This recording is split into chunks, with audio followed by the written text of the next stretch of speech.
there was a comment that these videos don't really help convert someone from using a regular calculator to using an RPN-based calculator with a stack.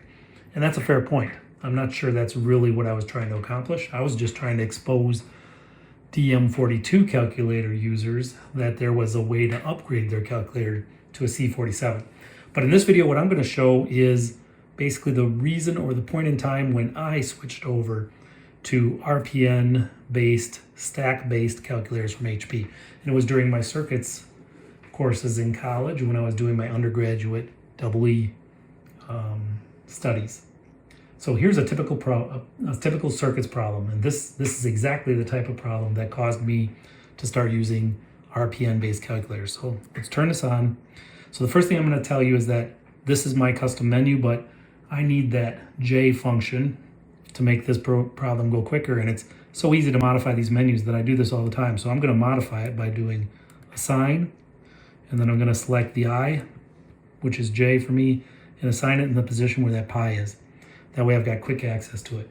Now looking at this circuit, electrical engineer would immediately recognize that we have to collapse that parallel 25 ohm resistor in J50. So that's where we start. So 25, take 1 over, 0, J50, take 1 over, add these two together, take 1 over. That's the equivalent series impedance. Now I can add the 30, J20, which is negative, to that because they're in series, and I can add the 0, J15, which is negative, to that. And this whole quantity now is in parallel with that 25 ohm resistor, so I take 1 over, 25, 1 over, add them together and take 1 over. And now I have to add the 0, J7.5, which is negative because it's in series, and I have to add the 12.5 J30, which is negative because it's in series, and that's the equivalent resistance, 30 minus J40 ohms.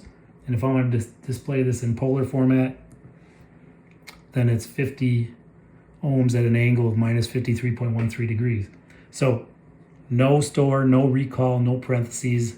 You just type in the problem as you look at it, and anything that's an intermediate step goes up on the stack, and it pops off the stack when we need it. So this is why I converted to using an RPN calculator with a stack.